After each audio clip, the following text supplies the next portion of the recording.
Hare Krishna. So, இப்பதான் recording start பண்றேன். So Radha ராணியோட relationship கிருஷ்ணாக்கும் Radha ராணிக்கும் பாத்தீங்கன்னா இது கௌடிய வைஷ்ணவ சம்பிரதாயத்து மூலியமா நான் இப்ப சொல்ல போறேன். ஏன்னா ஸ்ரீ சம்பிரதாயத்துல பார்த்தோம்னா லக்ஷ்மி நாராயணன் வச்சு சொல்லுவாங்க. மத்வாச்சாரிய சம்பிரதாயம், நிம்பர்க்க சம்பிரதாயம், இவங்க விஷ்ணு பிரதானமா வைப்பாங்க, இல்ல லக்ஷ்மிய, சில இடங்கள்ல ஆண்டாள். கர்ஷன்ய சம்பிரதாயம் இருக்கு, அந்த இடத்துல வந்து ராதாகிருஷ்ணன் அங்கதான் வருது. ராதாகிருஷ்ணன் மாதுரிய பாவத்துல. மீதி அங்க ஸ்ரீ சம்பிரதாயம் ஆகட்டும், நிம்பர்க்க சம்பிரதாயம் ஆகட்டும், மத்வாச்சாரிய சம்பிரதாயம் ஆகட்டும், இங்கெல்லாம் பாத்தீங்கன்னா பாவம் வந்து தாஷ்ய பாவத்துல இருக்கும்.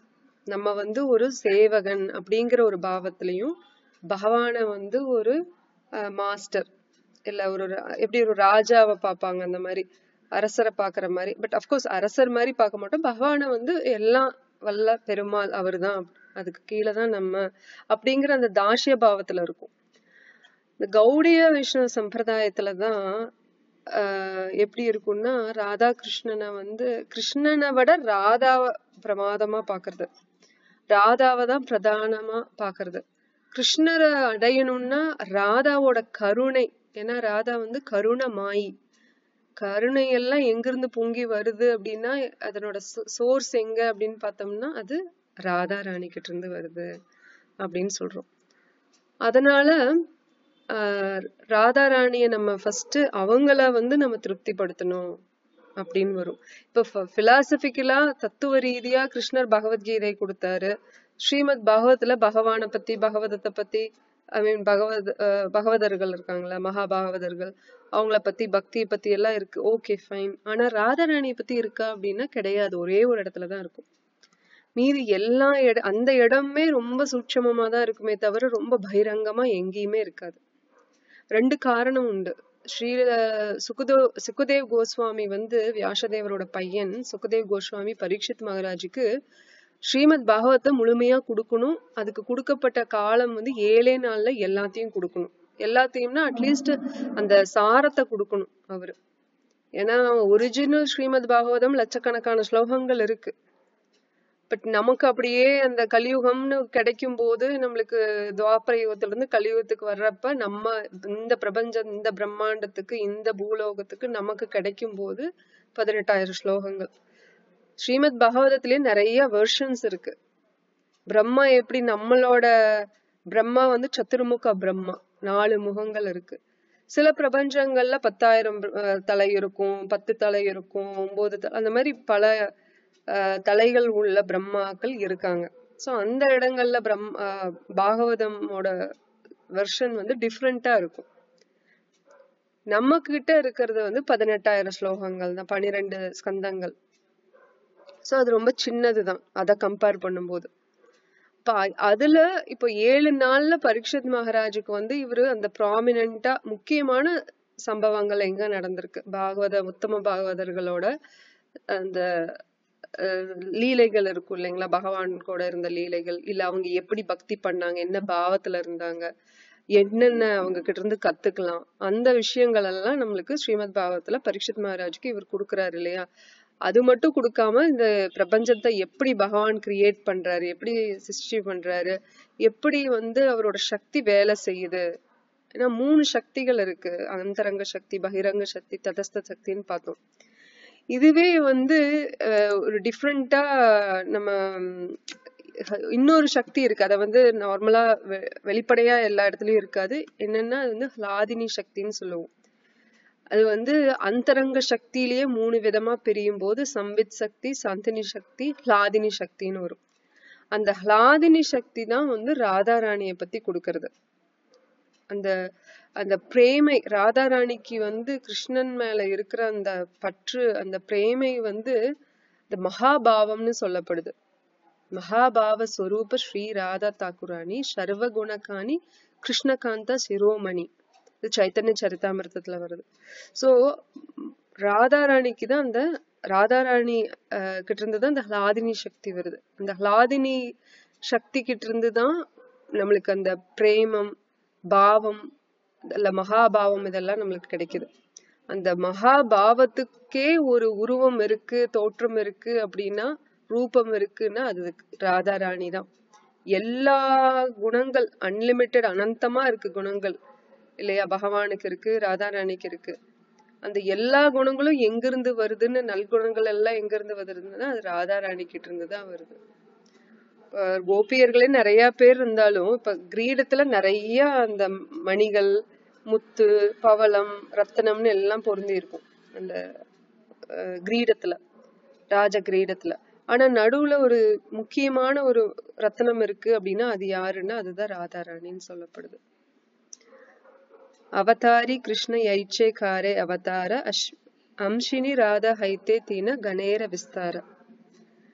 எப்படி எல்லா அவதாரத்துக்கும் கிருஷ்ணர் அவதாரியா இருக்காரோ, அவர்கிட்ட இருந்து எல்லாம் வருதோ, எல்லா அவதாரமும் வருதோ, அதே மாதிரி ஒவ்வொரு அவதாரம் கிருஷ்ணர்கிட்ட இருந்து வருது அப்படின்னா அதுக்கு எல்லாத்துக்கும் மனைவிமார்கள் இருப்பாங்க இல்லையா, அவங்க யார்கிட்ட இருந்து வராங்கன்னா ராதாராணி கிட்ட இருந்து வர்றதா சொல்லப்படுது. சோ இப்ப இந்த இன்டர்னல் பொட்டன்சின்னு சொல்றோம் இல்லைங்களா, ஆதினி சக்தி, அது இப்ப ஹரே கிருஷ்ண மகாமந்திரம் நம்ம டெய்லிக்கும் உச்சரிக்கிறோம் இல்லைங்களா, அந்த ஹரே யாருன்னா ராதாராணி. ஹரே கிருஷ்ண கிருஷ்ண கிருஷ்ண ஹரே ஹரே, ஹரே ராம ராம ராம ஹரே ஹரே. அதுல அந்த ஹரேங்கிறது ராதாராணியை குறிக்குது. கிருஷ்ணருங்கிறது நம்ம கிருஷ்ணர், ராமருங்கிறது ரெண்டு ராமரை குறிக்குது. ஒண்ணு பலராமர்னு நினைக்கிறவங்களுக்கு பலராமர், ராமச்சந்திரான்னு நினைக்கிறவங்களுக்கு அது ராமச்சந்திரா. சோ அந்த ஹரே ஏன் நம்ம அந்த அம்மாவை கூப்பிடுறோம், தாயை கூப்பிடுறோம் அப்படின்னா, கருணைக்கெல்லாம் கருணமயி அப்படின்னா, கருணைக்கெல்லாம் தாய் யாரு அப்படின்னா அது ராதாராணி. சோ ஏன் ராதாராணியை கூப்பிடுறோம் அப்படின்னா அவங்க கிட்டதான் நம்ம கேக்குறோம், சேவைக்கு எங்களுக்கு உதவி செய்யுங்க, நாங்க பகவானுக்கு கிருஷ்ணருக்கு சேவை புரியணும், அதுக்கு நீங்க உதவி செய்யுங்க அப்படின்னு நமக்கு ராதாராணி கிட்ட கேட்கும் போது அந்த சிபாரிசு லெட்டர் கொடுப்பாங்க இல்லையா. ஒரு முதலாளியை போய் பார்க்கணும்னா இந்த முதலாளிக்கு தெரிஞ்ச நண்பர் நமக்கு தெரிஞ்சிருந்தாங்கன்னா அவங்க கிட்ட சிபாரிசு வாங்கிட்டு கொண்டே கொடுத்தோம்னா, ஓ இவங்க உங்களுக்கு சிபாரிசு பண்ணிருக்காங்களா அப்படின்னா நிச்சயமா உங்களுக்கு இந்த இடத்துல வேலை உண்டுங்க, இல்ல நிச்சயமா உங்களுக்கு அந்த கான்ட்ராக்ட தந்துடுறாங்க அப்படின்னு சொல்லுவாங்க இல்லையா. அந்த மாதிரி ராதாராணியோட சிபாரிசு கடிதம் இருந்துச்சுன்னா கிருஷ்ணர் கண்ணை மூடிட்டு நம்மளுக்கு என்ன வேணுமோ கொடுத்துருவாரு. நம்ம கேக்குறது என்ன கேட்க போறோம், சேவை செய்யணும் பகவானுக்கு, எந்த ஒரு அல்ப ஆசையும் இல்லாம இல்லையா, எந்த அல்ப ஆசைகளும் இல்லாம கிருஷ்ணருக்கு, அதாவது செல்ஃப்லெஸ்ன்னு சொல்லுவாங்க இல்லைங்களா, எந்த சுயநலமும் இல்லாம பகவானை மட்டுமே முழுக்க முழுக்க அவரை சந்தோஷப்படுத்தணும்னு சொல்லிட்டு கிருஷ்ணரை சந்தோஷப்படுத்தணும்னு நம்ம அந்த தீவிரமா பக்தி பண்ணணும்னு நம்ம நினைக்கிறோம் இல்லையா. நிறைய டிஸ்டர்பன்ஸ் இருக்கும் நம்மளை சுத்தி அட்மாஸ்பியர், என்வாயர்மெண்ட், மக்கள், இல்ல ரிலேஷன்ஷிப், இல்ல நம்மளோட மனம், நம்மளோட புத்தி, நம்ம அகங்காரம், பக்கத்து வீட்டுக்காரங்க, பக்கத்து தெருல இருக்கிற நாய், அந்த மாதிரி எவ்வளவோ டிஸ்டர்பன்ஸ் நடக்கும் நமக்கு வாழ்க்கையில இல்லையா. அதுவும் பக்தி பண்ணணும்னு நினைச்சோம்னா டிஸ்டர்பன்ஸ் உள்ள இருந்தே வர ஆரம்பிச்சிடும். மனமே நம்மள ஸ்டாப் பண்ணும். ஒரு நிமிஷம் நான் மொபைலை செக் பண்ணிக்கிறேன், ஒரு நிமிஷம் இந்த சமைச்சு வச்சுட்டு வந்துடுறேன், இவங்க கிட்ட கொஞ்சம் போன் பேசிட்டு வந்துடுறேன். நமக்கே இந்த மாதிரி டிஸ்டர்பன்சஸ் வரும். இதுல இருந்து அவாய்ட் பண்ணும் அப்படின்னா நம்ம ப்ரே பண்ணணும் இல்லையா. எப்பவுமே நம்மளுக்கு என்ன பிரச்சனைனாலும் நம்ம பிரார்த்தனை பண்ணணும். அப்போ எது வேணும்னாலும் சரி வேணாட்டியும் சரி நம்ம பிரார்த்தனை பண்றது நம்மளோட கலாச்சாரத்துல, நம்ம சம்பிரதாயத்துல அது ரொம்ப முக்கியமான விஷயம். அந்த மெடிடேஷன் பண்றது உட்கார்ந்துட்டு அப்ப ராதாராணி கிட்ட நம்ம ப்ரே பண்ணும் போது என்ன என்கேஜ் பண்ணுங்க, என்ன கிருஷ்ணரோட சேவையில என்கேஜ் பண்ணுங்க என்னைய அப்படின்னு சொல்லி அந்த அழுக்குரல்ல கேக்குறது தான் இந்த sanding. Please engage me in Krishna service அப்படின்னு சொல்லி நம்ம கேக்குறோம் அழுதுட்டு. அந்த மாதிரி ஒரு திருவிழாக்கு போறோம், அந்த இடத்துல பாக்குறோம் ஒரு குழந்தை தன்னோட தாயை தொலைச்சிருச்சுன்னா அந்த குழந்தை எப்படி கத்தி அழுகும். அதனோட அழுகையை பார்த்தா, அந்த முகத்தை பார்த்தா, அந்த ஏக்கம், அந்த இன்னசென்ஸ் இதெல்லாம் பார்க்கும்போது நம்மளுக்கு ஆட்டோமேட்டிக்கா நம்மளுக்கு கருணை வரும். நம்மளால ஏதாவது முடிஞ்சதுன்னா உடனே அந்த உதவியை நம்ம அந்த குழந்தைக்கு செஞ்சிருவோம். அந்த மாதிரி இருக்கும் அந்த குழந்தைய பார்த்தா. அப்படி அழுகணுமா நம்ம கிருஷ்ணரை வேண்டி, கிருஷ்ணருக்கு நான் சேவை செய்யணும்னு வேண்டி ராதா ராணி கிட்ட அந்த மாதிரி அழுகணுமா.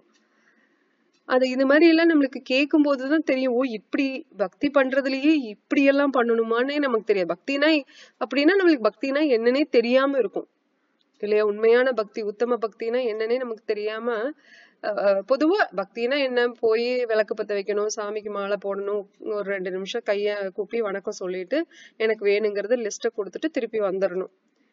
வெள்ளிக்கிழமைனா அந்த இடத்துக்கு கொஞ்சம் தொடச்சு கோலம் போடணும், கோயிலுக்கு போகணும், அப்படிங்கிறது தான் ஒரு நார்மலா சொல்ற சராசரியான ஒரு மக்களுக்கு இதுதான் பக்தின்னு தெரியும்.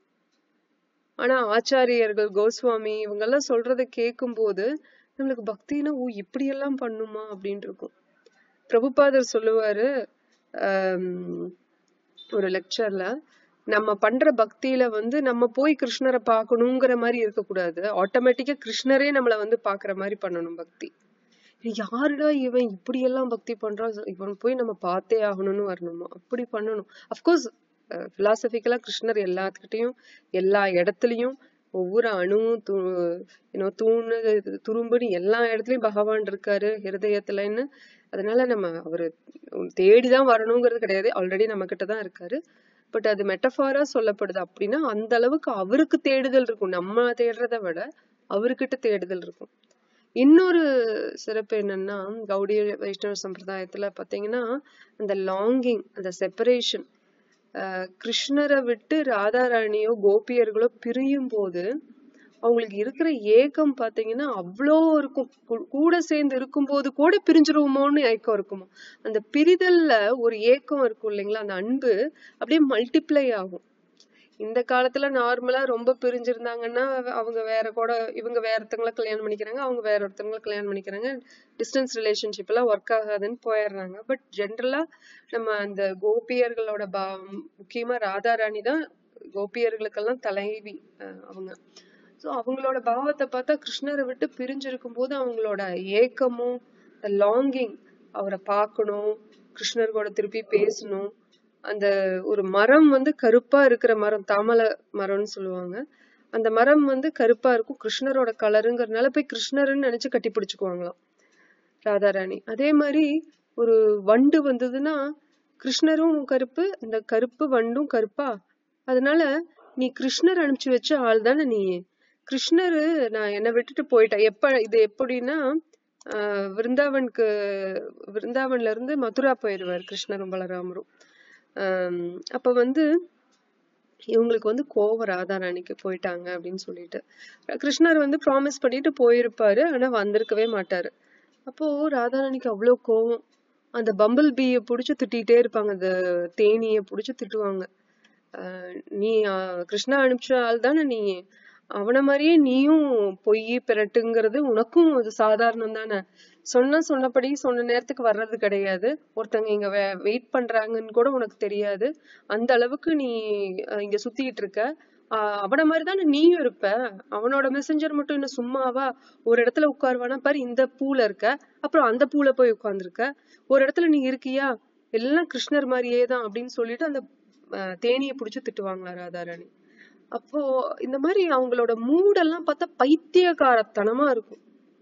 நம்மளுக்கு சாதாரண கண்கள்ல பார்த்தா என்னப்பா பைத்தியம் முடிச்சிருச்சா அப்படின்னு இருக்கும், ஆனா அந்த பாவம் மகாபாவம் எல்லாம் நம்மளுக்கு புரிஞ்சுக்கிறதுக்கும் கூட கோஸ்வாமிகள் நம்மளுக்கு சொன்னாலும் கூட நமக்கு புரியாது. அந்த மாதிரி என்னோட நிலைய வச்சு நான் சொல்லிட்டு இருக்கேன், உங்களோட நிலையெல்லாம் நான் சொல்லவே இல்லை, நீங்க கண்டிப்பா எல்லாம் பெட்டர் ஸ்டேட்ல இருப்பீங்க பக்தியில, என்னோட நிலைக்கு சொல்றேன் நானு. சோ அந்த உத்தம பாவத்தை எல்லாம் புரிஞ்சுக்கணும்னா இந்த மாதிரி அந்த எழுத்துக்கள் எல்லாம் சொல்லும் போது நம்ம கற்பனை பண்றோம் இல்லைங்களா, இப்ப கற்பனைக்கும் எட்டாது, நம்மளால விஷுவலைஸ் பண்ண முடியாது, எப்படி இப்படியா இருக்குமா அப்படியா இருக்குமான்னு. அதனால முடிஞ்ச அளவுக்கு ஸ்ரீல பிரபுபாதர் ஆகட்டும், இல்ல கோஸ்வாமிகள் ஆகட்டும், ரூப கோஸ்வாமி, அந்த ரகுநாத் தாஸ் கோஸ்வாமி, இவங்களோட லீலைகள், அவங்களோட எழுத்துக்கள் மூலியமா எல்லாம் சொல்லும் போது முடிஞ்ச அளவுக்கு அவங்க எளிமையா சொல்ல முயற்சி செஞ்சிருப்பாங்க. முயற்சின்னு சொல்ல முடியாது, அவங்க முயற்சியெல்லாம் செய்ய வேண்டியதில்ல, அவங்களுக்கு இருக்கிற பக்திக்கு ஆட்டோமேட்டிக்கா எல்லாம் சரளமா வரும். அதாவது நமக்கு புரியற மாதிரி அவங்க எழுதியிருப்பாங்க, அது நமக்குன்னா நம்மளோட ஆச்சாரியர்களுக்கு. சோ அவங்க நமக்கு சொல்லும் போது நம்மளுக்கு கொஞ்சம் ஈஸியா இருக்கும். டைரக்டா படிக்கும் போது அது கண்டிப்பா அதை காம்ப்ரிஹெண்ட் பண்ண முடியாது, இப்படியா இருக்குமா அப்படியா இருக்குமான்னு நம்ம ஞானிகள் மாதிரி ஸ்பெகுலேட் பண்ண ஆரம்பிச்சிருவோம், இதுவா இருக்குமோ அதுவா இருக்குமோ அப்படின்னு. அந்த மூடுல படிக்கணும், அந்த மூட்ல நம்ம புரிஞ்சுக்கணும், கத்துக்கணும். ஒரு முறை வந்து ரகுநாதாஸ் கோஸ்வாமி வந்து எழுத்து பணியில இருக்காரு. அப்போ ஒரே வெயில். அவருக்கு வந்து பஜன் கூட்டெல்லாம் எதுவும் இல்ல. கூட்டுன்னா இந்த ஹட்டு மாதிரி குடிசை மாதிரி எல்லாம் போட்டு உட்காந்துக்குவாங்க, அதெல்லாம் ஒண்ணும் கிடையாது. அதான் சொன்னேன் பாத்தீங்களா, கோஸ்வாமிஸே வந்து ஒரு நாளைக்கு ஒரு மரத்துக்கு கீழே 3 நாளைக்கு மேல தங்க மாட்டாங்க. அந்த அளவுக்கு பற்றின்மையோட இருப்பாங்க, கிளம்பிட்டே இருப்பாங்க. இந்த மரத்தை விட்டு அந்த மரம்னு உட்கார்ந்தா ரொம்ப பற்றுதல் ஏற்பட்டுரும். இது என்னோட மரம், இது என்னோட இடம் அப்படின்னு சொல்லி ஒரு மாதிரி அட்டாச்மெண்ட் வந்துரும்ட்டு தள்ளியே இருப்பாங்க. அப்போ ஒரு முறை வந்து ரொம்ப ஸ்காட்சிங் லைட் ஹீட், பயங்கரமா சூரியன் வெப்பம், கதிர்கள் வருது. அதையெல்லாம் பொருட்படுத்தாம ஒரு டீப் மெடிடேஷன்ல ஒரு எழுத்து பணியில இருக்காரு. ராதாராணி வர்றாங்க. வந்துட்டு அவங்களோட தாவணியை வச்சு மேல அப்படியே போத்தி விட்டு, அந்த சூடு வராம இருக்கிறதுக்காக அவங்க போத்தி விட்டு நின்றுட்டு இருக்காங்க. அவங்க வேர்த்து ஊத்தி தொப்பரையா நனைஞ்சு, அவங்களோட பாவாடை எல்லாம் நனைஞ்சு தண்ணி கீழே விழுந்து அந்த மண்ணெல்லாம் சகதியாயிருச்சு, சேர சகதியாயிருச்சு. அப்ப வந்து இவரோட குரு வர்றாரு. வந்துட்டு பார்த்துட்டு என்னது இது அப்படின்னு சொல்லி பார்க்கும்போது ராதாராணி நின்றுட்டு இருக்காங்க. அப்ப இவரை பார்த்தோன்னையும், அவர் சனாதன கோஸ்வாமி, அவர் பார்த்தோன்னையும் ராதாராணி உடனே அழகா லைட்டா ஸ்மைல் பண்ணிட்டு மறைஞ்சிடுறாங்க, கண்ணுக்கு தெரியல. உடனே சனாதன கோஸ்வாமி வந்து ரகுநாத சுவாமி வந்து அவர் அவ்வளவு டீப் மெடிடேஷன்ல இருக்காரு, அப்படியே ஆழ்ந்த சிந்தனையில இருக்காரு. உடனே அவரை தட்டி எழுப்பி சத்தம் போடுறாரு. இவங்க அந்த கோஸ்வாமிஸ் எல்லாம் பார்த்தா ஆச்சரியமா இருக்கும். நம்மளா இருந்தா, ஓ யாரு வந்தாங்க தெரியுமா, ராதாராணி நின்னுட்டு இருந்தாங்க அப்படின்னு சொல்லி நம்ம அது ஒரு எக்ஸைட்டிங்கா அப்படிதானே நினைப்போம். உனக்கு பாரு, ராதாராணியே வந்து நின்னு இது பண்றாங்க அப்படிங்கிற மாதிரி நம்ம பார்ப்போம். அந்த கண்ணோட்டத்துல பார்க்காம சனாதன கோஸ்வாமி திட்டுறாரு ரகுநாத் தாஸ் கோஸ்வாமிகிட்ட. ஏன் உனக்கு என்ன அவ்வளோ இது, உனக்கு குடிசை கட்டி உட்காந்து அதுல பண்ண முடியாதா? இப்படி வெயில்ல உட்காந்து பண்ணா ராதா கிருஷ்ணா பார்த்தா என்ன பண்ணுவாங்க? ஆட்டோமேட்டிக்கா வந்து உனக்கு சேவை பண்ணுவாங்க. நம்ம அவங்க கிட்ட சேவை வாங்குறக்கா உட்காந்துட்டு இருக்கோம். இப்ப என்ன நடந்தது தெரியுமா உனக்கு? இவ்வளோ நேரமா உனக்கு ராதாராணி வந்து கொடை போல அவங்களோட தாவணியை வச்சு புடிச்சிட்டு நின்னுட்டு இருந்தாங்க. அவங்க வெயில்ல நின்னுட்டு இருக்காங்க. எதுக்கு நீ அவங்க கிட்ட எல்லாம் சர்வீஸ் வாங்குற? ஒழுங்கா ஒரு கூடாரத்துல போய் உட்கார்ந்து உனக்கு சேவை பண்ணியிருந்தா அப்படி பண்ண வேண்டியதுதானு அப்படி சத்தம் போடுவார். இவருக்கு கேட்டுட்டு அவரை திட்டுறதெல்லாம் அவருக்கு ஒரு பெருசா இருக்காது. ராதாராணி இங்க நின்னுட்டு இருந்தாங்களா, என் கண்ணுக்கு இப்ப தெரியலையே அப்படின்னு சொல்லிட்டு அந்த கீழே பார்த்தா அதான் சேரா இருக்கா, அந்த சேத்துல அவங்க நடந்து போன தாமரை பாதம் இருக்கும் இல்லைங்களா, பாதச்சோட அத பார்த்துட்டு கீழே விழுந்து குழந்தை மாதிரி புரண்டு அழுகுறாரு, ஒரு பைத்தியக்காரன் போல. அதுக்கப்புறம் சனாதன் கோஸ்வாமியும் அவரை ரியலைஸ் பண்ணி ரகுநாத் தாஸ் கோஸ்வாமியை வந்து அவரு சமாதானப்படுத்துறாரு. மத்த பக்தர்களும் வந்துடுறாங்க, சமாதானப்படுத்தி அப்புறம் அவருக்கு ஒரு சின்ன பஜனை அந்த கூடாரம் மட்டும் பண்ணி கொடுத்து, சரி நீ இதுல உட்கார்ந்து என்னோட சேவைகளை பண்ணு அப்படின்னு. அவரு வந்து 22 மணி நேரம் சேவையில தான் இருப்பாரு, 2 மணி நேரத்துக்கு கம்மியா தான் தூங்குவாராமா. என்னையெல்லாம் கேட்டா 2 மணி நேரம் கூட நான் சேவையில இருக்க மாட்டேன், 22 மணி நேரம் வீணாதான் கழிச்சிட்டு இருப்பேன். சோ அவர் ஆப்போசிட். அந்த மாதிரி ரகுநாத் தாஸ் கோஸ்வாமி. பிரபுபாதரே வந்து 3 hours 4 hours தான் தூங்குவாரு. அதுவே அது நிறைய டைம் அவரோட டிசைபிள் சொல்லியிருக்காங்க. அவரே நிறைய இடத்துல அது சொல்லியிருக்காரு. எப்படின்னா அவரை தன்னை பெருமையா சொல்லிக்கல, இது போதும் அப்படிம்பாரு. இந்த இவ்வளவு நேரம் தூங்குனா போதும், ஒரு 6 மணி நேரம் போதும். ஒரு சராசரி மனிதனுக்கு தூக்கம் வந்து 6 மணி நேரம் போதும். மீதி நேரமெல்லாம் நம்ம வந்து கடமைய வந்து இதுல சேவை பணியில பக்தி தொண்டுல ஈடுபடணும் அப்படின்னு சொல்லிடுவாரு. பட் நம்ம அது பிராக்டிஸ் பண்ணோம்னா எகெயின் நம்ம மனசு ஒப்பணும், நம்ம அதுக்கு உண்டான முயற்சிகள் எடுக்கணும். இப்ப ரீசெண்டா ஒரு ஆர்டிக்கல் டிஜிட்டல் பிரிசன்னு சொல்லிட்டு, சோ அத நான் என்னன்னு டீட்டெயிலா படிக்கல. பட் நான் அதை வச்சு நான் என்ன யோசிக்கிறேன்னா, இந்த டிஜிட்டல் பிரிசன்னா இப்ப போனு பார்த்தோம்னா பாத்துக்கிட்டே இருக்கணும்னு தோணும் தெரியுங்களா, அப்படியே ஸ்வைப் பண்ணிட்டே இருக்கிறது, அதை அப்படியே நம்மள ஃபுல்லா இழுத்துட்டு போயிடும்.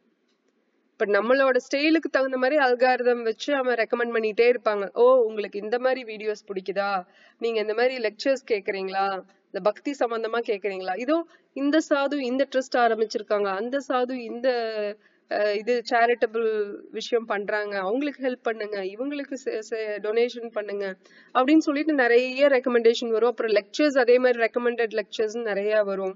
இதே வேண்டாத ஒண்ணு பாத்துட்டோம்னா அதுக்கு தகுந்த மாதிரி அல்காரிதம் ஒர்க் ஆகி வர ஆரம்பிச்சிடும். அப்ப என்ன ஆகும்னா நம்ம ஃபுல்லி ஹூக்டு, அப்படியே நம்மள புடிச்சு ஒரு கொக்கி போட்டு நம்மளை இழுத்து வச்சுக்கிட்டா எப்படி இருக்கும் அந்த மாதிரி அதுக்குள்ள போயிட்டோம்னா ஒண்ணு முடிஞ்சோடனே அடுத்தது, அது முடிஞ்சோடனே அடுத்ததுன்னு போய்கிட்டே இருந்தா நேரம் செலவழிக்கிறது நமக்கு தெரியாது. அது ஒரு சிறைச்சாலை மாதிரி நம்ம உள்ள போயிருவோம். அதுல இருந்து ரியலைஸ் பண்ணி வெளியில வரணுங்கிறதுக்கே நம்மளுக்கு அந்த ரியலைசேஷன் இருக்காது. அந்த அளவுக்கு நம்ம ஃபுல்லா உள்ள போய் அந்த டிஜிட்டல் பிரிசன் அப்படிங்கிறது அதுக்குள்ள போய் நம்ம மூழ்கி இருக்கிறது. அப்புறம் இந்த ராதாராணியோட பிறப்பு அப்படின்னு பார்த்தோம்னா ராவல் அப்படிங்கிற இடத்துல வர்ஷானா அப்படிங்கிற இடத்துல வந்து பிறக்குறாங்க. பிறக்கல, அவங்க தோன்றல் தான். ஆண்டாள் ஆகட்டும், லக்ஷ்மி ஆகட்டும், பூமி தேவி ஆகட்டும், இவங்க சீதா தேவி ஆகட்டும், அந்த மாதிரி இவங்க எல்லாமே எப்படின்னா பிறப்பு மூலியமா கிருஷ்ணர் கூட சூஸ் பண்ணுவாங்க, இது என்னோட அப்பா அம்மா, இவங்க மூலியமா நான் பிறக்கிற மாதிரி இருக்கட்டும் அப்படின்னு. பட் ராதாராணி அவங்களோட அவங்களுக்கு கீழே வர்றாங்க இல்லையா, லக்ஷ்மி ஆண்டாள், அவங்கெல்லாம் வந்து அந்த மாதிரி இல்லை, எல்லாமே தோன்றல்லாம் இருக்கும். அது அந்த பூமி தேவிக்கு மேல இருக்கிற மாதிரி இருக்கும். அப்ப அந்த இடத்துல அந்த பெரியாழ்வார் ஆகட்டும், இல்ல ஜனக மகாராஜ் ஆகட்டும், இல்ல இந்த இடத்துல ரிஷபானுங்கிற அரசர் வந்து வர்ஷானால இருப்பாரு. அவரு வந்து அந்த யமுனா நதிக்கரையில அந்த இடத்துல போகும்போது தாமரை மேல இருப்பாங்க ராதாராணி, ரொம்ப அப்படியே தங்கம் போல ஜொலிச்சுட்டு. அத தப்த காஞ்சன கௌராங்கி, இந்த காஞ்சன அப்படின்னாலே தப்த காஞ்சன கௌராங்கினா அந்த அங்கம் வந்து எப்படி இருக்குமா, அப்படி தங்கம் போல ஜொலிக்குதான், தங்கமாட்டவே ஜொலிக்குது. அவங்க யாருன்னா ரிஷபானு சுத்தே தேவி. சுத்தே தேவினா சுத்த அப்படின்னா பையன் அர்த்தம், சுத்தேன்னா பொண்ணுன்னு அர்த்தம். யாரோட பொண்ணுன்னா ரிஷபானுங்கிற அரசரோட பொண்ணு. யாரு? ராதாராணி. அவர் வருவாரு, வந்து பார்த்தோன்னையும் இவரு கூட்டிட்டு போவாரு. அவங்களுக்கு குழந்தை இருக்காது, அதனால உடனே கூட்டிட்டு போவாரு. கூட்டிட்டு போனோன்னையும் அந்த இடத்துல அவங்க ஒய்ஃப் கீர்த்திதா அப்படிங்கிற ராணி இருப்பாங்க. அவங்களுக்கு ரொம்ப சந்தோஷமா இருக்கும் பார்த்துட்டு. ஆனா குழந்தை கண்ணே திறக்காது, பார்க்காது யாரையும். உங்களுக்கு ரொம்ப விசனமா இருக்கும், என்னென்னமோ பண்ணி பார்ப்பாங்க, அந்த குழந்தை கண்ணு திறந்தே பார்க்காது ராதாராணி. அப்போ இவங்க மதர் யசோதா இருக்காங்க இல்லையா, கிருஷ்ணரோட அம்மா யசோதா மையே, அவங்களுக்கு வந்து விஷயம் போகும், இந்த மாதிரி தன்னோட உயிர் சிநேகிதி கீர்த்திதாக்கு வந்து குழந்தை பிறந்திருக்கு அப்படின்னு சொல்லிட்டு பாக்குறதுக்காக வருவாங்க கிருஷ்ணரை கூட்டிட்டு. அப்ப அந்த இடத்துல கிருஷ்ணர் தவழ்ந்துட்டு அப்படியே போய் அந்த தூரி இருக்கும் இல்லைங்களா, அந்த கிரேடல் தொட்டில், அதை அப்படியே புடிச்சு எந்திரிச்சு, இவங்க பேசிட்டு இருப்பாங்க, அப்ப கிருஷ்ணர் போய் அந்த தொட்டில புடிச்சு எந்திரிச்சு இப்படி பார்த்தோன்னே ராதாராணிக்கு தெரிஞ்சிரும், அந்த தொட்டோடனே கிருஷ்ணர் தான் வந்திருக்காங்கன்னு. அப்ப ஃபர்ஸ்ட் டைம் முழிக்கும் போது ராதாராணி கிருஷ்ணரை தான் பார்க்கணும்னு வெயிட் பண்ணிட்டு இருப்பாங்க. அப்ப ராதாராணி முழிக்கும் போது கிருஷ்ணர் தான் முன்னாடி இருப்பாங்க. அப்ப எல்லாத்துக்கும் ரொம்ப சந்தோஷமா இருக்கும், ராதாராணி கண்ணு தெரிய மாட்டிருக்கு, ஓகே ஓகே வெரி குட் அப்படின்னு சொல்லிட்டு. அப்புறம் இவங்களுக்கு ராதாராணிக்கு கிருஷ்ணாக்கும் பாத்தீங்கன்னா நிறைய சேட்டைகள் நடக்கும். அது நீங்க லீலைகள்ல கேட்டிருப்பீங்க, இல்லைன்னா இந்த யூடியூப் லிட்டில் கிருஷ்ணான்னு எல்லாம் வரும், சின்ன சின்ன எபிசோட் மாதிரி, அதுல எல்லாம் பாத்துருந்தீங்கன்னா தெரியும். நிறைய சேட்டைகள் வரும், இவங்க ரெண்டு பேரும் வம்பிழுத்துட்டே இருப்பாங்க. இந்த கிருஷ்ணர் சும்மாவே இருக்க மாட்டார். இந்த பசங்க எப்பவுமே அப்படிதான், பொண்ணுங்களை வம்பிழுத்துக்கிட்டே இருக்கிறது, அனாயிங் பண்ணுவாங்க தெரியுங்களா, அந்த மாதிரி பண்ணிக்கிட்டே இருப்பாரு, நச்சு பண்ணிட்டே. அப்புறம் ராதாராணி பதிலுக்கு ஏதாவது பண்ணுவாங்க, இல்லைன்னா முடியலன்னா உட்காந்து அழுவாங்க. ஸோ அந்த மாதிரி ரூட்டீன் எல்லாம் போய்கிட்டே இருக்கும். ஸோ ஒரு நிமிஷம்.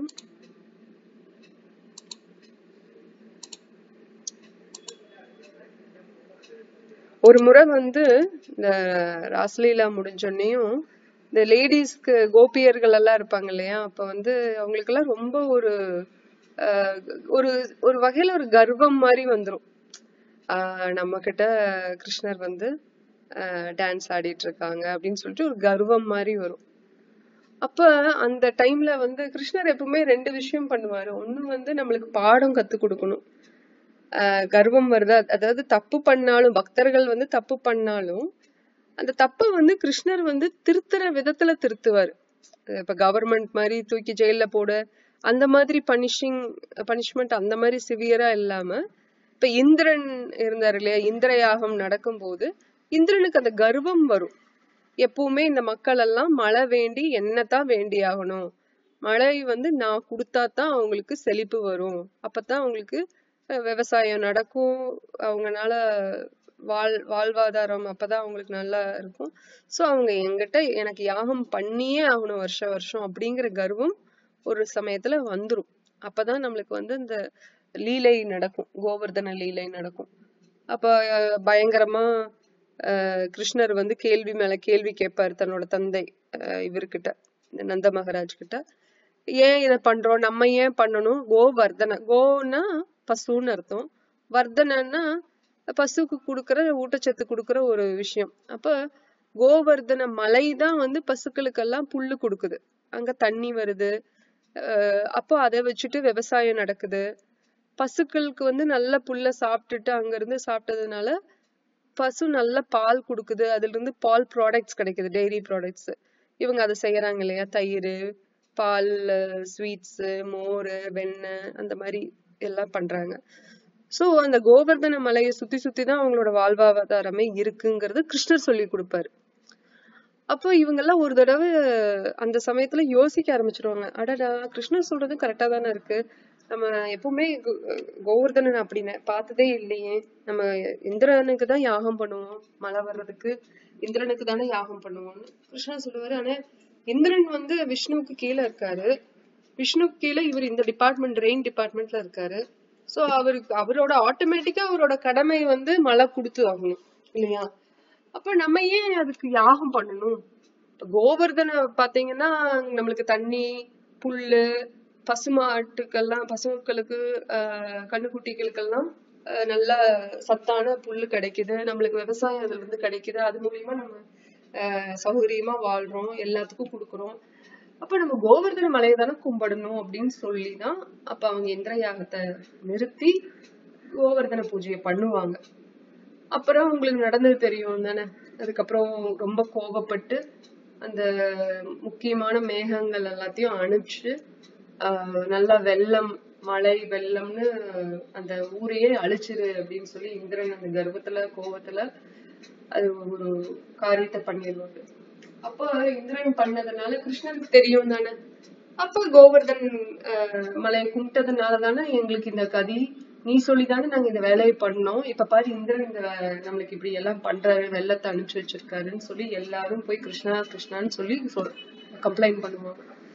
கிருஷ்ணர் சரி என்னாலதான் நீங்க பண்ணீங்க, என்னாலதான் இப்படி ஆயிருக்கு, சோ நானே இதுல இருந்து உங்களை காப்பாத்துறவாங்கன்னு சொல்லிட்டு அப்பதான் கோவர்தன் மலைய ஒரு குழந்தை போய் ஒரு காலான அப்படி பிச்சை எப்படி பிக்கும் அந்த மாதிரி சாதாரணமா சுண்டு விரல்ல தூக்குவார், இதைய தூக்கி சுண்டு விரல்ல வச்சுக்குவார் கோவர்தன் மலைய கிருஷ்ணர். அதுவும் எது இடது கையில, வலது கையில கூட கொஞ்சம் அதிக பலம் இருக்கும், இடது கையில நார்மலா சராசரி மக்களுக்கு எப்படின்னா இடது கை கொஞ்சம் வீக்கரா தான் இருக்கும், பலம் இருக்காது. அந்த கையில சுண்டு விரல் இன்னுமே பலவீனமா இருக்கும். சோ அதுல தூக்கி வச்சிருந்திருப்பாரு கோவர்தன் மலை, அது உங்களுக்கு தெரிஞ்ச லீலை தான். சோ அப்போ அந்த கர்வத்தை அடக்குறதுக்கு கிருஷ்ணர் இந்த வேலையை பண்ணியிருப்பாரு இல்லையா. ஆனா அந்த பனிஷ்மெண்டா இருக்காது, ஒரு லீலை மாதிரி போகும்.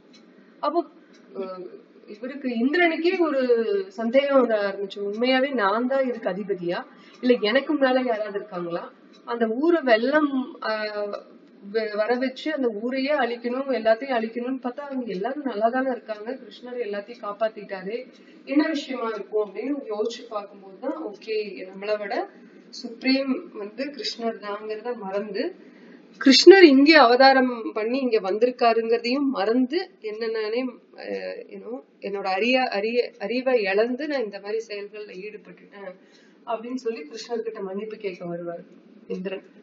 அப்போ கிருஷ்ணரும் அறிவுரை சொல்லி சரி கிளம்பிட்டுருவாரு. அப்ப பாத்தீங்கன்னா அந்த இடத்துல பாத்தீங்கன்னா கைய கட்டி சாட்டையில அடிக்கிற பனிஷ்மெண்டோ ஜெயில போடுற பனிஷ்மெண்ட் அதெல்லாம் ஒண்ணுமே கிடையாது, தன்னோட தவற தானாவே உணரணும், அந்த மாதிரிதான் கிருஷ்ணர் பண்ணுவாரு.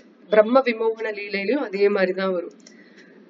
யார் இந்த பையன் எப்ப பார்த்தாலும் பசுமாட்டுகளை மேய்க்கிறான், சுப்ரீம் லார்ட் கிருஷ்ணர்ன்னு சொல்றாங்க, ஆனா அந்த மாதிரி பிஹேவியரே இல்லையே, கிருஷ்ணர் ஏன் இப்படி போய் எச்சில வாங்கி சாப்பிடுறாரு, இவர் தயிர் சாதம் கட்டி எடுத்துட்டு போறாரு, பசங்க இந்த சண்டேஷ் அந்த யோகட் அந்த தயிர்ல எல்லாம் சில பதார்த்தம் எல்லாம் செய்வாங்க ஸ்வீட்டா. அத ஒரு கையில ஒரு பைய எடுத்து வாயில ஊட்டிடுவாங்க. அப்புறம் இந்த கையில தயிர் சாதம் இருக்கும். அப்படியே குழப்பி குழப்பி சாப்பிட்டு இருப்பாரு. இதெல்லாம் பார்த்துட்டு பிரம்மாவுக்கு ஒரு சந்தேகம் வந்துடும். என்ன பரம புருஷ பகவான் இப்படி இருக்காரு, நம்ம கூட கொஞ்சம் டீசெண்டா பிளேட்ல சாப்பிடுவ மாட்டிருக்குது, இவர் இப்படி சாப்பிட்டுட்டு இருக்காரு, 2 கையிலயும் குழப்பிட்டு எல்லாம் ஊட்டி விடுறாங்க, எச்சில சாப்பிடுறாரு. அச்சச்ச, இது கிருஷ்ணரா இருக்குமோ என்னமோ, இல்ல கிருஷ்ணரா இருக்காம இருக்குமோ, சரி டெஸ்ட் பண்ணுவோம் அப்படின்னு சொல்லிட்டுதான் இந்த வேலையை பண்ணுவாரு. பசங்களை எல்லாத்தையும், பசுமாட்டுகள், கண்ணுக்குட்டிகள் எல்லாத்தையும், குரங்கு குட்டிகள் யாரெல்லாம் கூட இருந்தாங்களோ கிருஷ்ணர் கூட ஃபர்ஸ்ட் கண்ணுக்குட்டி அபேஷ் ஆகும். அதுக்கப்புறம் கண்ணுக்குட்டிகளை தேட போன பசங்களை காணாம போயிரும். பசங்களை தேட போன கிருஷ்ணரை பார்த்தா பசங்களும் காணாம போயிருப்பாங்க, கண்ணுக்குட்டியும் காணாம போயிருக்கும், குரங்கு குட்டிகளும் காணாம போயிருக்கும். என்னடா இதுன்னா கிருஷ்ணருக்கு தெரியுமில்ல, எல்லாமே தெரியுமே கிருஷ்ணருக்கு. அப்போ சரி பிரம்மா என்கிட்ட விளையாடுறாரு, சரி நம்மளும் விளையாடுவோம் பதிலுக்குன்னு சொல்லிட்டு அப்புறமும் கூட கோபியர்கள் எல்லாம் எப்ப பார்த்தாலும் தனக்கு கிருஷ்ணர் பையனா இருந்திருக்க கூடாதுன்னு ஆசைப்பட்டாங்க. பசுக்கள் எல்லாம் கண்ணுக்குட்டிய பால் கொடுக்கும்போது நான் கிருஷ்ணருக்கு பால் கொடுக்க முடியாதா டைரக்டான்னு ஆசைப்பட்டாங்க. அதே மாதிரி குரங்கு தாய்களும் ஆசைப்பட்டது, தன்னோட குழந்தை கிருஷ்ணருக்கு நான் அந்த தாய்மையை கிருஷ்ணருக்கும் கொடுக்கணும்னு ஆசைப்பட்டது. அதனால என்ன பண்ணலாம், இது ஒரு வாய்ப்பா எடுத்துட்டு கிருஷ்ணர் இப்படி பண்ணலாம். அப்கோர்ஸ் கிருஷ்ணர் ஏற்படுத்தின லீலை தான், அதுல இந்த மாதிரி ஆச்சாரியர்கள் நம்மளுக்கு விளக்கம் கொடுக்குறாங்க. இப்போ கிருஷ்ணர் உடனே கண்ணுக்குட்டியா ஒவ்வொரு கண்ணுக்குட்டிக்கு இந்த பையனுக்கு இங்க மச்சம் இருக்கா, இங்க மருகு இருக்கா, அந்த பையன் இந்த மாதிரி ட்ரெஸ் போட்டிருந்தானா அந்த அன்னைக்கு, எல்லா அச்சு அசல் அதே மாதிரி எல்லாம் அவங்களோட பாவம் அவங்களோட நடவடிக்கை எல்லாம் அதே மாதிரி பண்ணி கிருஷ்ணர், அப்கோர்ஸ் கிருஷ்ணரால பண்ண முடியாது ஒண்ணும் கிடையாது, பட் அந்த டீடைல்ஸ் எல்லாம் அப்படி பண்றாருன்னு சொல்லி பெரியவர்கள் சொல்றாங்க நம்மளுக்கு சொல்லி கொடுக்கும் போது.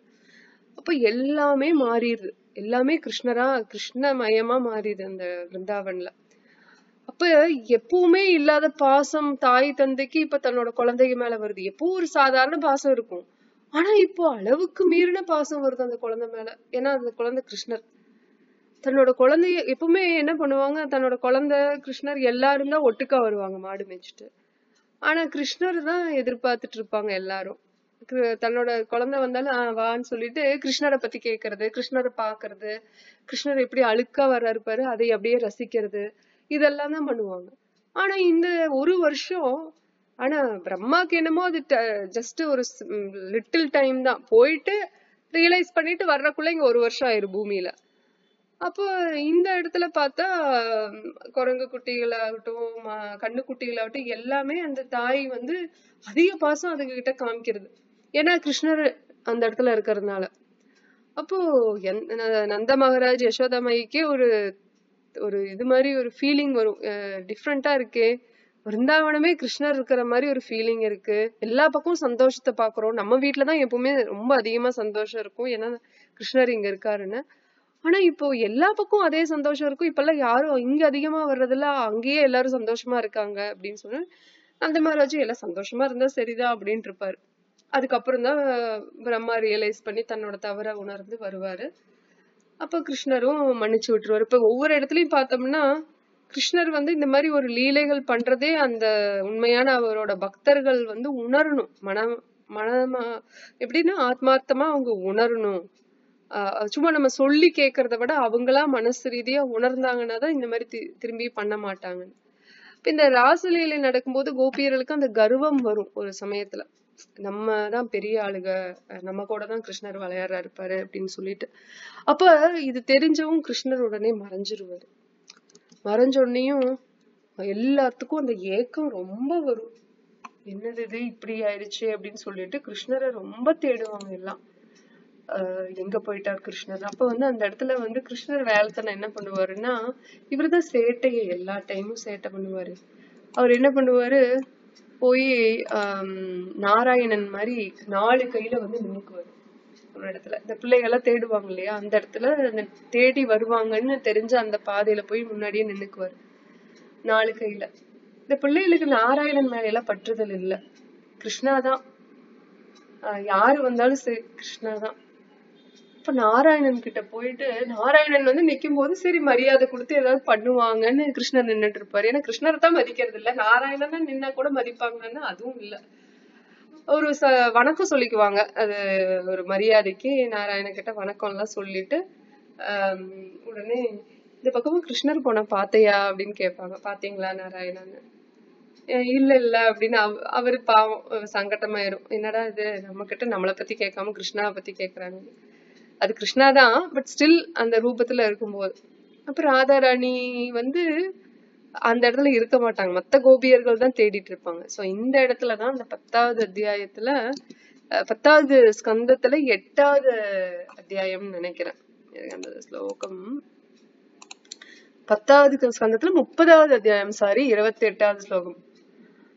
அனயாராதிதோ நூனம் பகவான் ஹரிரீஸ்வரஹ யன்னோ விஹாய கோவிந்தஹ ப்ரீதோயம் அனயத்ரஹஹ.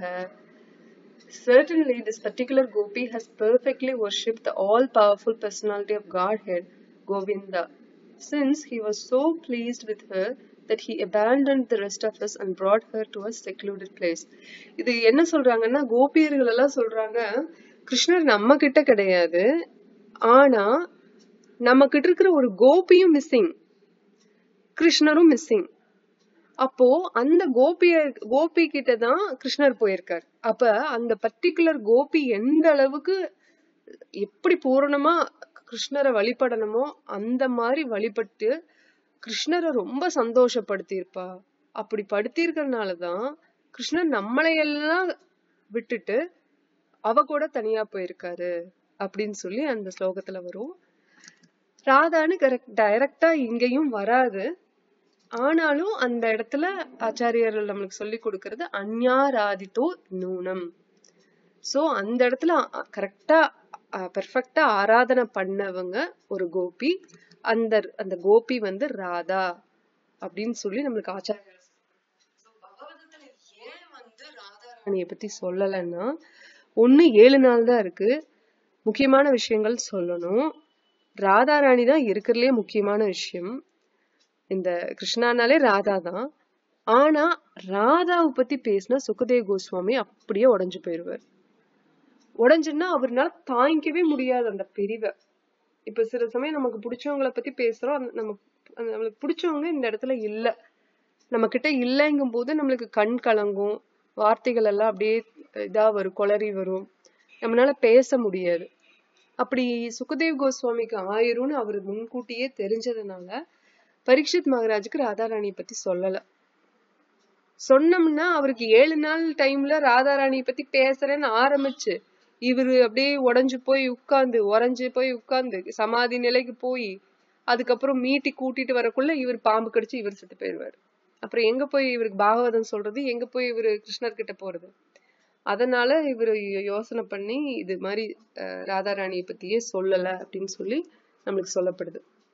ஓகேங்களா? சோ ராதாராணி பத்தி தனியா வேணா கோவிந்தா லீலாமிர்தா அந்த மாதிரி கோஸ்வாமிகள் எழுதின தனியா தனிப்பட்ட முறையில எழுதின சில சாஸ்திரங்களை படிச்சுதான் நம்ம தெரிஞ்சுக்கணும்.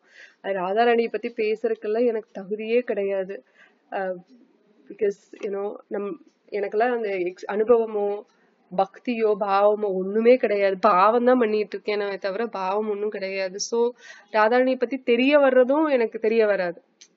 அப்கோர்ஸ் நம்ம தேடணும்னா கிடைக்கும், பட் எனக்கு அந்த தகுதி இல்ல. எனக்கு இவ்வளவுதான் தெரியும் ராதாராணியை பத்தி ஏதோ. பட் இன்னும் படிச்சா நிறைய தெரிய வரும். நம்ம அடுத்த டைம் நம்ம இன்னும் நல்லா படிச்சு இன்னும் நிறைய நான் சொல்றேன். சோ ஏதாவது கேள்விகள் இருக்குங்களா? அது தப்த காஞ்சன கௌரங்கில பிரணமாமி ஹரி பிரியே, அந்த ஹரியோட பிரியை யாருன்னா அது ராதாராணி அப்படின்னு சொல்லப்படுது அந்த ஸ்லோகத்திலயும். எந்த புக்குங்க மாதாஜி? கோவிந்த லீலாமிர்தா. நான் இப்ப சொன்னது எல்லாமே ஒரு புக்ல பர்டிகுலர் புக்குன்னு இல்ல, நான் சொல்றது இன்ஃபர்மேஷன் பல இடங்கள்ல இருந்து வருது. பட் ராதாராணியை பத்தி நம்ம தெரிஞ்சுக்கணும் அப்படின்னா அந்த கோவிந்த லீலாமிர்தா அந்த மாதிரி புஸ்தகங்கள் படிக்கலாம். நான் வேணா கண்டுபிடிச்சு சொல்றேன் இன்னும் எந்தெந்த புஸ்தகங்கள்லாம் இதுல இருக்கு. ஏன்னா கௌடிய வைஷ்ணவ சம்பிரதாயத்துலதான் உங்களுக்கு ராதாராணி பெருசா சொல்றதுனால அங்கதான் நம்மளுக்கு புக்ஸ் கிடைக்கும். இந்த பெங்காலி, விருந்தாவன்ல, மதுரா, மாயாப்பூர்ல பிகாஸ் இந்த டிவோட்டிஸ் இருக்கிறதுனால, முக்கியமா பிருந்தாவன்ல தான் அந்த மாதிரி புக்ஸ் கிடைக்கும். ஹிந்தில இருக்கும், சம்டைம்ஸ் இங்கிலீஷ்ல டிரான்ஸ்லேட் பண்ணிருப்பாங்க. தமிழ்ல இருக்காங்கிறது தான் நான் பார்த்து சொல்றேன் உங்களுக்கு.